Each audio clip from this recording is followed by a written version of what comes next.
Bismillahirrahmanirrahim. Assalamualaikum warahmatullahi wabarakatuh. Anak-anakku yang solih dan solihah, hari ini kita akan belajar tema 6 menuju masyarakat sejahtera. Subtema 2 membangun masyarakat sejahtera. Sudah siap anak-anakku? Ayo kita belajar.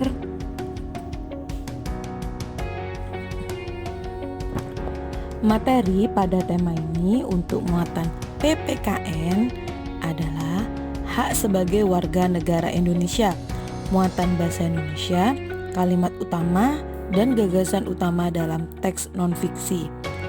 Muatan IPS, upaya mempertahankan kemerdekaan Negara Kesatuan Republik Indonesia. Muatan SBDP, tari kreasi daerah. Sedangkan untuk muatan IPA, menghubungkan ciri-ciri pubertas pada laki-laki dan perempuan. Minggu siang, Siti ikut ibunya ke balai desa. Ibu Siti bersama ibu-ibu PKK lainnya hendak mengikuti pelatihan membatik. Pelatihan membatik diprogramkan oleh pemerintah desa tempat tinggal Siti. Pelatihan diadakan dengan tujuan untuk meningkatkan kesejahteraan masyarakat desa. Pelatihan membatik ini membuka peluang besar dalam menciptakan lapangan pekerjaan, sehingga ada hak masyarakat sebagai warga negara yang dapat terpenuhi.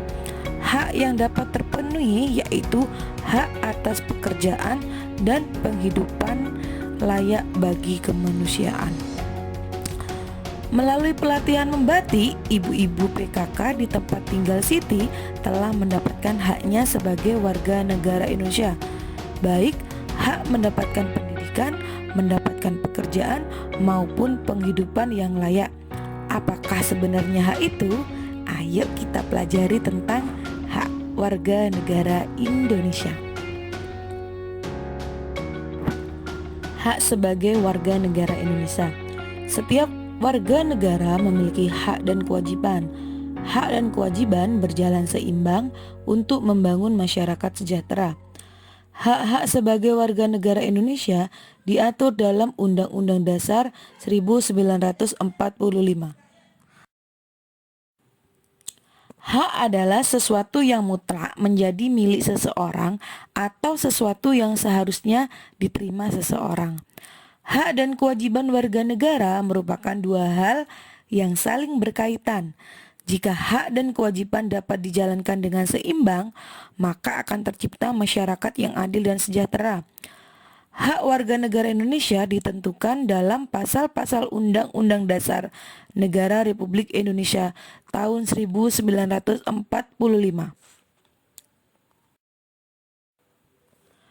Berikut adalah pasal-pasal yang mengatur hak-hak warga negara Indonesia. Yang pertama, hak untuk mendapatkan perlindungan hukum pada pasal 27 ayat 1.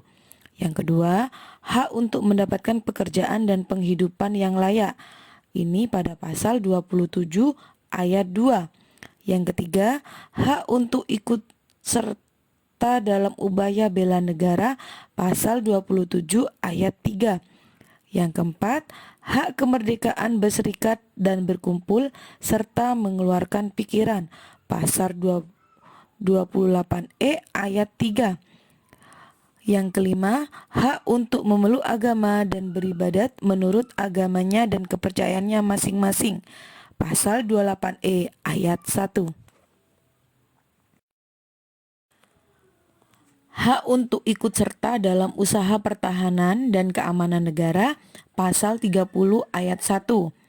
Yang ketujuh, hak untuk mendapatkan pendidikan pasal 31 ayat 1. Yang kedelapan, hak untuk mendapatkan kebebasan memelihara dan mengembangkan nilai-nilai budaya nasional pasal 28C ayat 1. Hak untuk mendapatkan sumber daya alam pasal 33 ayat 3. Yang ke-10, fakir miskin dan anak-anak yang terlantar dipelihara oleh negara pasal 34 ayat 1. Yang ke-11, hak untuk memperoleh fasilitas pelayanan kesehatan pasal 28H ayat 1. Salah satu contoh hak sebagai warga negara adalah mendapat perlakuan yang adil di dalam hukum. Manfaat pemenuhan hak warga negara. Yang pertama, hak untuk mendapatkan pendidikan dan pengajaran. Manfaatnya adalah mencerdaskan kehidupan bangsa. Hak mendapatkan pekerjaan dan penghidupan yang layak. Ini bermanfaat untuk meningkatkan perekonomian negara dan mengurangi jumlah pengangguran. Yang ketiga, hak memperoleh perlindungan hukum. Manfaatnya adalah mewujudkan keamanan dan keadilan. Hak mendapat pelayanan fasilitas kesehatan yang layak. Ini akan mengurangi angka kematian ibu dan bayi dan menciptakan kesejahteraan umum. Hak memeluk agama dan beribadah. Manfaat hak yang terpenuhi adalah menciptakan kerukunan dan rasa tenang bagi semua warga negara. Hak memanfaatkan sumber daya alam. Ini akan menciptakan kesejahteraan umum. Salah satu hak yang dimiliki oleh warga negara adalah kebebasan untuk menyatakan pendapat dalam musyawarah dan memberikan suara. Setiap warga negara Indonesia memiliki hak yang sama. Jika semua warga mendapatkan haknya, akan tercipta masyarakat yang adil dan makmur. Di lingkungan sekolah, hak memberikan suara biasanya digunakan saat pemilihan ketua kelas. Ini adalah contoh menuliskan pengalaman melaksanakan hak. Salah satu hak yang aku miliki adalah memperoleh fasilitas pelayanan kesehatan. Ketika aku sakit, aku menggunakan pelayanan kesehatan yang tersedia. Terakhir kali, aku menggunakan fasilitas kesehatan saat sakit flu. Setelah berobat, sakit flu yang aku derita cepat sembuh. Aku dapat belajar di sekolah lagi. Keluarga dan teman-temanku juga tidak tertular flu. Perhatikan teks berikut. Teks berikut berisi fakta atau hal-hal yang benar terjadi. Karena teks ini berisi fakta, maka teks ini termasuk teks non-fiksi. Sekarang kita akan belajar tentang teks non-fiksi. Sudah siap ya anak-anakku? Teks non-fiksi adalah teks yang berisi fakta atau hal yang benar-benar terjadi. Contoh teks non-fiksi yaitu berita, artikel, jurnal. Setiap paragraf memiliki kalimat utama. Kalimat utama merupakan kalimat yang bersifat umum dan mengandung gagasan utama. Kalimat utama tidak selalu berada di awal paragraf. Ia dapat berada di akhir, pertengahan, atau muncul bersamaan di awal dan akhir paragraf. Kalimat utama memudahkan kita mengetahui inti dari sebuah teks. Untuk menemukan kalimat utama dalam sebuah paragraf, kita dapat membaca keseluruhan isi teks. Ayo perhatikan contoh teks berikut. Setiap warga negara, kita memiliki hak yang harus diterima. Hak sebagai warga negara harus dipenuhi oleh negara. Tujuan pemenuhan hak warga negara adalah agar masyarakat hidup sejahtera. Kita memiliki banyak hak sebagai warga negara. Misalnya, hak mendapatkan perlindungan hukum, mendapatkan pekerjaan dan penghidupan yang layak, serta memperoleh pendidikan dan pengajaran. Sekarang kita akan menentukan kalimat utama dari paragraf tersebut. Setelah kita baca berulang-ulang, kalimat utama dari teks tersebut adalah sebagai warga negara kita memiliki hak yang harus diterima. Menentukan gagasan utama dalam teks non-fiksi. Setiap teks terdapat paragraf-paragraf yang mengandung gagasan utama. Kita dapat menentukan gagasan utama dengan cara membaca teks tersebut dengan cermat. Gagasan utama merupakan pokok pikiran setiap paragraf. Pokok pikiran setiap paragraf dapat diketahui dengan menentukan kalimat utama paragraf tersebut. Menentukan gagasan utama dalam teks non-fiksi. Ayo perhatikan teks berikut. Ragam tarian Indonesia mencerminkan kekayaan kebudayaan daerah. Setiap daerah di Indonesia memiliki tari kreasi yang berbeda. Tari kreasi adalah tari yang gerakannya berasal dari pengembangan gerak tari tradisional. Tari kreasi tidak terikat dengan aturan, baik gerakan maupun aspek lain. Nah, sekarang kita akan menentukan gagasan utamanya. Gagasan utamanya pada teks tersebut adalah keragaman tari di Indonesia. Menggali informasi dari teks non-fiksi. Kita sudah belajar menemukan kata kunci dari judul teks non-fiksi. Dari kata kunci tersebut, kita dapat memperkirakan isi teks. Kita juga dapat menemukan kata kunci di setiap paragraf.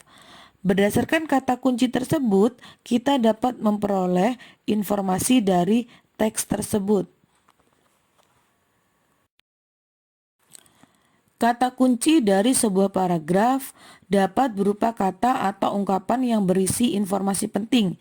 Kita dapat membuat peta konsep dari kata kunci yang terdapat di setiap paragraf. Peta konsep tersebut menggambarkan informasi dari teks yang kita baca. Perhatikan teks berikut. Makanan sehat untuk pertumbuhan. Siswa kelas 6 sekolah dasar dapat dikatakan berada pada masa pertumbuhan yang sangat penting. Pertumbuhan dipengaruhi oleh banyak hal. Salah satunya adalah makanan.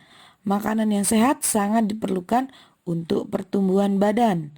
Nah, judul teks tersebut makanan sehat untuk pertumbuhan. Kata kunci pada judul makanan, sehat, dan pertumbuhan. Jadi kata kunci paragraf di atas adalah pertumbuhan. Menuliskan gagasan utama dan kalimat utama setelah membaca teks non-fiksi. Perhatikan contoh berikut. Hak warga negara berkaitan erat dengan tujuan nasional yang tercantum dalam Undang-Undang Dasar 1945 alinea keempat. Oleh karena itu, hak warga negara harus dilaksanakan. Dengan melaksanakan hak, tujuan nasional menjadi mudah tercapai. Sebelum melaksanakan hak, kita terlebih dahulu melaksanakan kewajiban. Kalimat utama pada teks tersebut adalah hak warga negara berkaitan erat dengan tujuan nasional yang tercantum dalam Undang-Undang Dasar 1945 alinea keempat. Sedangkan untuk gagasan utamanya adalah hubungan hak warga negara dan tujuan nasional. Dengan membuka usaha produksi batik, berarti ibu-ibu PKK di tempat tinggal Siti telah ikut serta melestarikan warisan budaya nenek moyang kita. Melestarikan budaya bangsa Indonesia termasuk upaya mempertahankan kemerdekaan negara kesatuan Republik Indonesia. Cara lainnya yang dapat dilakukan masyarakat untuk mempertahankan kemerdekaan NKRI, misalnya dengan cinta tanah air, membina persatuan dan kesatuan, serta rela berkorban untuk kepentingan bangsa dan negara. Sudahkah perilakumu mencerminkan sikap cinta tanah air, membina persatuan dan kesatuan, serta rela berkorban untuk kepentingan bangsa dan negara sebagai upaya mempertahankan kemerdekaan negara kesatuan Republik Indonesia? Cinta tanah air merupakan rasa rela berkorban demi kepentingan bangsa serta bangga terhadap keberagaman budaya Indonesia. Rasa cinta tanah air membuat kita senantiasa mengutamakan kepentingan bersama dari kepada kepentingan sendiri. Rasa cinta tanah air merupakan salah satu isi dari Sumpah Pemuda yang sebaiknya kita amalkan dalam kehidupan. Rasa cinta tanah air membuat kita senantiasa menjaga kerukunan sehingga persatuan dan kesatuan bangsa dapat terus terjaga. Berikut adalah sikap-sikap yang menunjukkan rasa cinta tanah air. Yang pertama, mengenalkan budaya Indonesia kepada masyarakat asing. Yang kedua, mempelajari budaya daerah lain dengan penuh semangat. Yang ketiga, saling menghargai dan menghormati antar masyarakat. Yang keempat, mengutamakan kepentingan bersama daripada kepentingan sendiri. Yang kelima, menghargai pendapat orang lain saat musyawarah atau diskusi kelompok. Mempertahankan kemerdekaan dapat ditunjukkan dengan sikap yang dicerminkan melalui perilaku. Ayo kita pelajari sikap mempertahankan kemerdekaan dan perilaku yang mencerminkan berikut ini. Perilaku yang mencerminkan sikap mempertahankan kemerdekaan, cinta tanah air.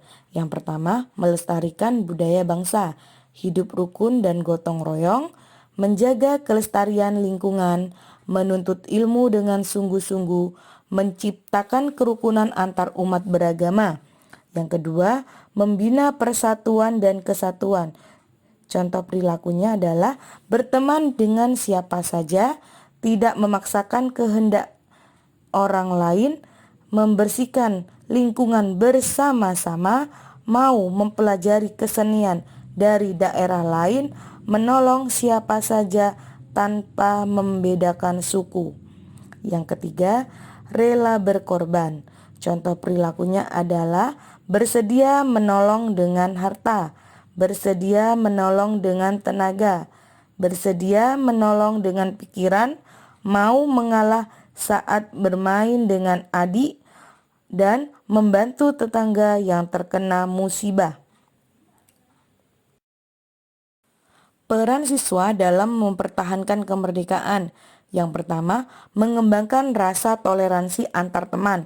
Yang kedua, bermain dengan teman tanpa memperdulikan perbedaan suku, bangsa, agama, dan budaya. Yang ketiga, saling menghormati dan menghargai antar sesama teman. Yang keempat, mengutamakan kepentingan bersama daripada kepentingan sendiri.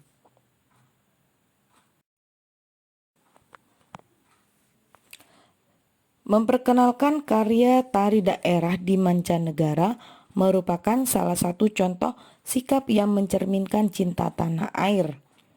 Nah, sekarang kita akan belajar tentang tari kreasi daerah. Tari tunggal. Di dalam seni tari terdapat 3 macam jenis tari, yaitu tari tunggal, tari berpasangan, dan tari berkelompok. Tari tunggal adalah tari yang dibawakan oleh satu orang penari saja, baik penari pria atau wanita. Penari pria pada tari tunggal biasanya membawakan tari dengan kuat dan gagah. Penari wanita membawakan tari tunggal dengan lembut dan anggun. Tari tunggal terbagi menjadi 3 jenis, yaitu tari tunggal ritual, tari tunggal tradisional, dan tari tunggal kreasi baru. Tari tunggal ritual dipentaskan untuk acara upacara adat daerah setempat. Tari tunggal tradisional dibawakan sebagai ciri khas daerah tertentu dan biasanya sebagai tontonan masyarakat pada acara pesta rakyat. Tari tunggal kreasi baru merupakan hasil perubahan gerakan tradisional yang sesuai dengan perkembangan zaman. Gerakan tari kreasi diciptakan oleh seorang koreografer. Berikut contoh tari yang biasanya dibawakan secara tunggal. Tari Legong dari Bali, Tari Gambyong dari Yogyakarta, Tari Kelana Topeng dari Yogyakarta, Tari Kandagan dari Jawa Barat, Tari Merak dari Jawa Barat, Tari Jaipong dari Jawa Barat, Tari Kancet Lasan dari Kalimantan Timur, dan Tari Gandrung dari Jawa Timur. Ayo perhatikan beberapa contoh ragam tari daerah yang ada di Indonesia. Tari Kipas dari Sulawesi Selatan, Tari Topeng Kuncaran dari Jawa Barat, Tari Yapong dari DKI Jakarta, Tari Gong dari Kalimantan Timur, Tari Remo dari Jawa Timur. Tari Kelana Topeng merupakan bentuk karya tari tunggal. Tari ini berasal dari daerah istimewa Yogyakarta. Tari Kelana Topeng pada umumnya ditarikan oleh penari putra. Gerak-gerik tarinya menggambarkan Prabu Kelana yang sedang menghias diri. Properti yang digunakan pada tari tunggal. Setiap tari tunggal memerlukan properti untuk menunjang penampilan di atas panggung. Properti merupakan perlengkapan yang digunakan oleh penari ketika mementaskan sebuah tarian. Properti tari akan membuat penampilan tari lebih indah dan menarik. Properti yang digunakan disesuaikan dengan gerakan yang ditampilkan. Ayo perhatikan properti dalam tari tunggal berikut. Ada selendang, kipas, topeng, tombak, payung, atau piring. Dalam suatu perlombaan menari, ternyata dibedakan atas dua kategori, yaitu kategori anak-anak dan remaja. Dua kategori ini didasarkan atas batasan usia. Untuk kategori anak-anak batas usia 6 tahun sampai 10 tahun. Sedangkan kategori remaja batas usia 11 tahun sampai 21 tahun. Pengelompokan usia anak-anak dan remaja merupakan bagian dari tahapan perkembangan manusia. Manusia akan mengalami beberapa tahapan perkembangan, mulai dari sebelum lahir, bayi, kanak-kanak, puber, remaja, dewasa, dan usia lanjut. Kamu yang berusia 10-11 tahun termasuk masa awal pubertas. Bagaimanakah sih perbedaan masa kanak-kanak dan pubertas itu? Ayo kita bahas ya. Membandingkan masa anak-anak dan remaja. Seiring proses pertumbuhan dan perkembangan manusia, organ-organ tubuh kita semakin matang dan berfungsi dengan baik. Ciri-ciri fisik pada masa anak-anak secara perlahan akan menghilang, dan ciri-ciri fisik pada masa pubertas akan mulai tampak. Perubahan fisik dan perilaku merupakan hal yang wajar pada masa pubertas. Saat masa anak-anak, hormon yang berkaitan dengan fungsi reproduksi belum aktif, sedangkan memasuki masa remaja, hormon tersebut mulai aktif.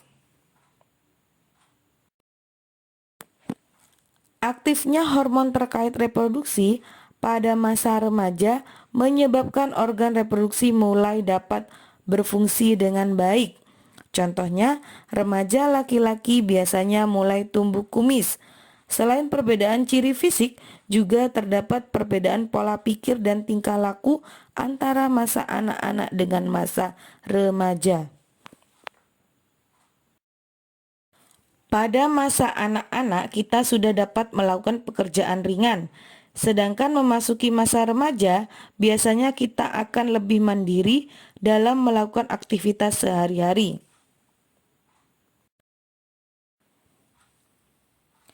Dalam lingkungan sosial remaja, biasanya suka menjalin persahabatan dibandingkan anak-anak. Memasuki masa remaja, rasa ingin tahu kita juga semakin besar.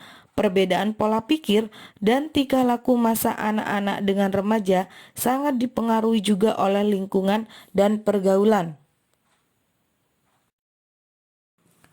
Perbedaan pada anak laki-laki pada masa anak-anak dan masa remaja. Pada masa anak-anak, suaranya nyaring. Pada masa remaja, suaranya menjadi lebih berat. Sedangkan pada anak-anak belum tumbuh jakun. Pada masa remaja tumbuh jakun. Pada masa anak-anak belum tumbuh kumis, jambang, dan jenggot. Sedangkan pada masa remaja tumbuh kumis, jambang, dan jenggot. Pada masa anak-anak belum tumbuh rambut halus di ketiak dan sekitar alat kelamin. Sedangkan pada masa remaja tumbuh rambut halus di ketiak dan sekitar alat kelamin. Pada masa anak-anak keringat belum banyak, sedangkan pada masa remaja keringat semakin banyak dan tumbuh jerawat. Sedangkan pada anak perempuan, pada masa anak-anak suaranya nyaring, sedangkan pada masa remaja suara menjadi lebih nyaring. Pinggul belum melebar pada masa anak-anak, sedangkan pada masa remaja pinggul melebar. Pada masa anak-anak payudara belum membesar, sedangkan pada masa remaja payudara membesar. Pada masa anak-anak belum tumbuh rambut halus di ketiak dan sekitar alat kelamin, sedangkan pada masa remaja tumbuh rambut halus di ketiak dan sekitar alat kelamin. Pada masa anak-anak keringat belum banyak, sedangkan pada masa remaja keringat semakin banyak dan tumbuh jerawat. Perbandingan ciri-ciri fisik remaja laki-laki dan perempuan pada masa pubertas. Pubertas merupakan masa mulai aktifnya hormon yang berkaitan dengan reproduksi. Masa pubertas terjadi pada rentang usia 10-19 tahun.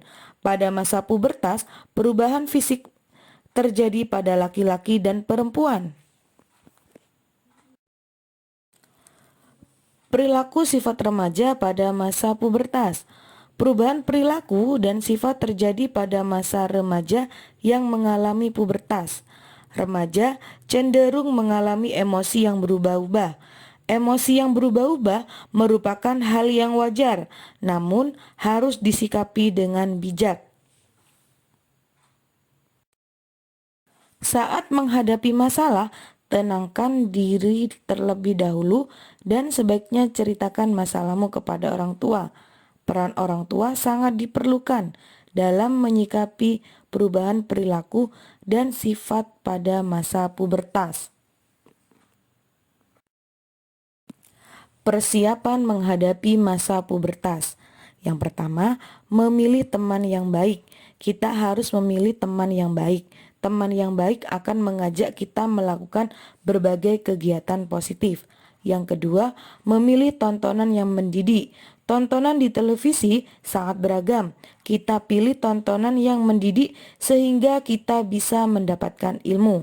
Yang ketiga, menjaga kebersihan tubuh. Masa pubertas menyebabkan tubuh banyak mengeluarkan keringat. Kita bisa menjaga kebersihan tubuh dengan mandi teratur. Kita cuci wajah dengan teratur agar terhindar dari jerawat. Yang keempat, meminta nasihat orang tua. Pada masa pubertas sering muncul banyak masalah. Kita bisa meminta nasihat orang tua agar masalah cepat selesai. Yang kelima, mendekatkan diri kepada Allah. Pergaulan pada masa pubertas terkadang membawa dampak buruk. Selain harus mencari teman yang baik, kita bisa mencegah perbuatan buruk dengan mendekatkan diri kepada Tuhan. Yang keenam, mencari informasi tentang masa pubertas. Agar tidak salah pemahaman, sebaiknya kita mencari tahu informasi tentang masa pubertas. Kita bisa bertanya kepada orang tua atau guru. Kita juga bisa membaca buku atau mencari informasi di internet. Alhamdulillah, pembelajaran hari ini sudah selesai. Semoga materi hari ini bermanfaat untuk kita semua. Sekian dari Ustazah. Wassalamualaikum warahmatullahi wabarakatuh.